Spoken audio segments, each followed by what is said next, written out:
31 साल हो गए हों, संतान नहीं हो, 25 साल हो गए, 20 साल हो गए, संतान का सुख ना हो, और डॉक्टर ने कह दिया कि कोई बहुत बड़ी बीमारी किसी व्यक्ति को है, रोग बड़ा है, बीमारी बड़ी है,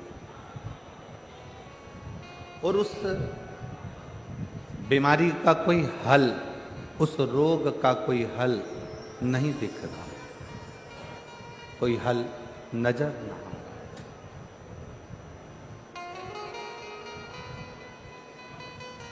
कोई हल दिख ना रहा। तो बैसाख महीने में शिव सप्त तीर्थ का एक अनुष्ठान अपने जीवन में जरूर करें।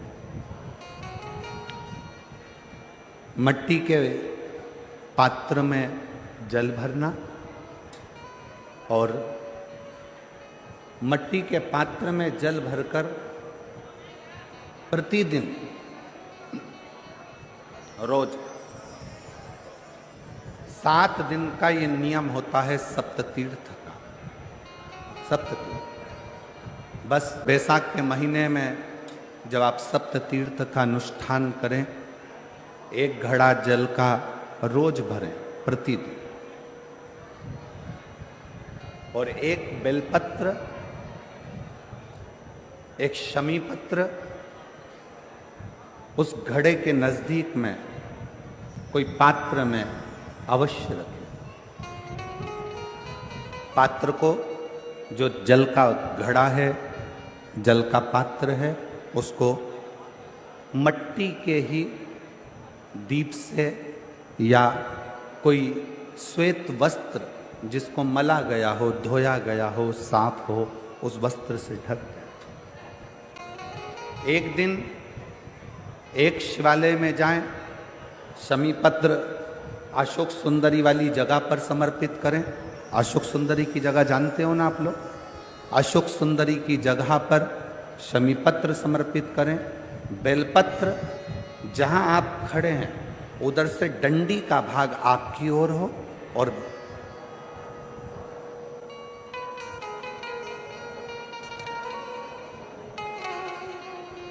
जहां आप खड़े हैं वहां डंडी का भाग आपकी ओर हो और बेलपत्र शिव जी को समर्पित करा जाए। फिर जो मट्टी के पात्र में जल है वो भगवान शंकर को अपनी कामना कर कर शिव जी को समर्पित कर दो। संतान के लिए कर रहे हो तो वहीं से जल को एक कटोरी में, एक पात्र में झेल लीजिए। उस जल का आधा भाग नंदी के पास बैठकर आप ग्रहण कर लो, आधा भाग अपने पति को देना प्रारंभ कर दो। कोई रोग के लिए कर रहे हो, किसी बीमारी के लिए कर रहे हो, तो वो जल आप अपने घर की देहली में प्रवेश करने के पहले अपने मुख में उसको ग्रहण कर लो। एक दिन में एक शिवालय, दूसरे दिन दूसरा शिवालय, तीसरे दिन तीसरा शिवालय।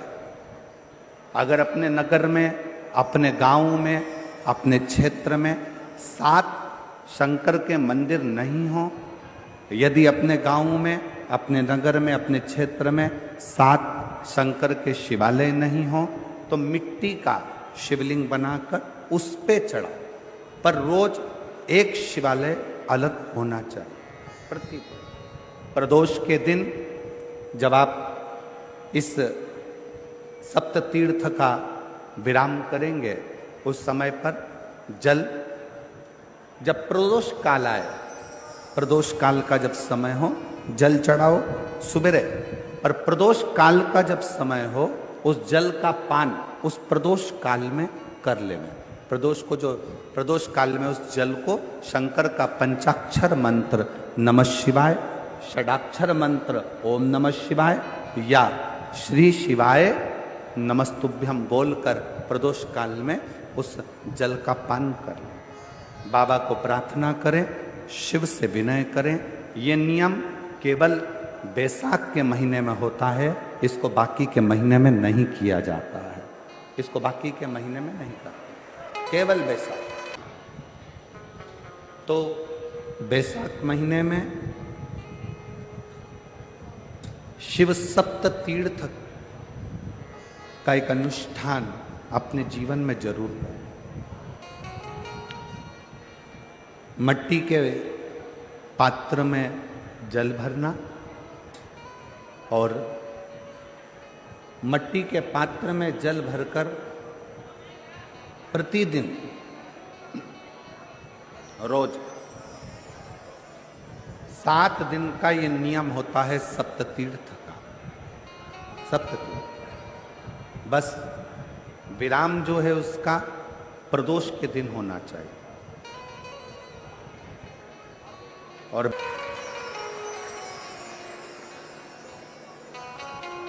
शिव सप्त तीर्थ का जो नियम है वो अपने जीवन में धारण करें।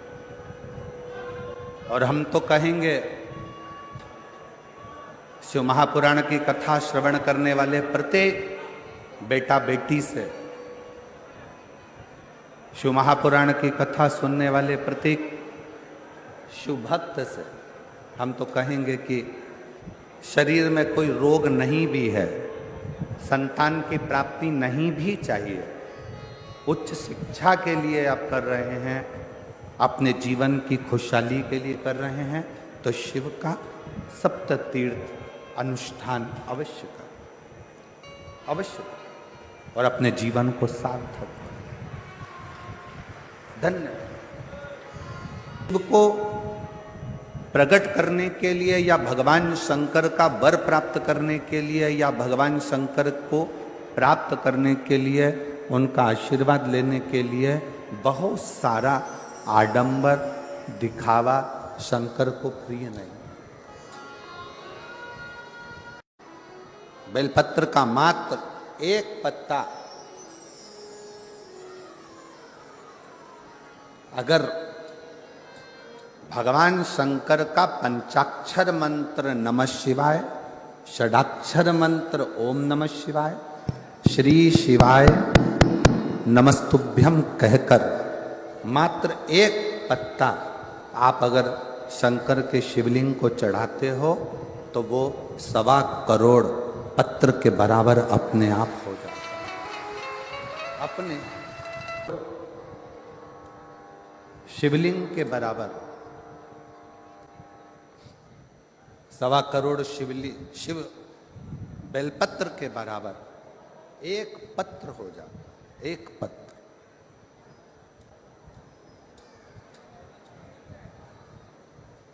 अब कोई तुमसे कह दे हमने संकल्प लिया है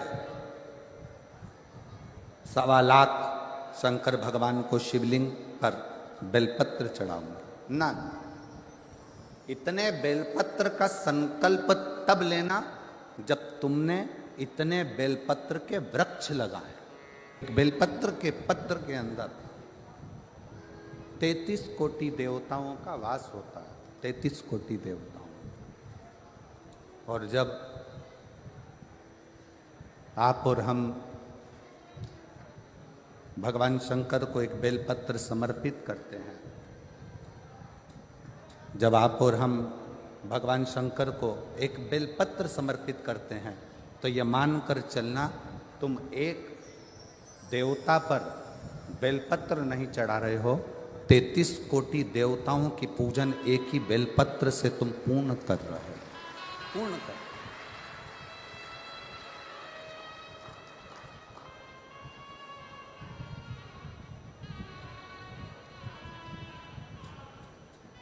सारे देवताओं की पूजन, सारे देवताओं की आराधना, सारे देवताओं की अर्चना तुम एक बेलपत्र से पूर्ण कर ले रहे हो, एक बेलपत्र।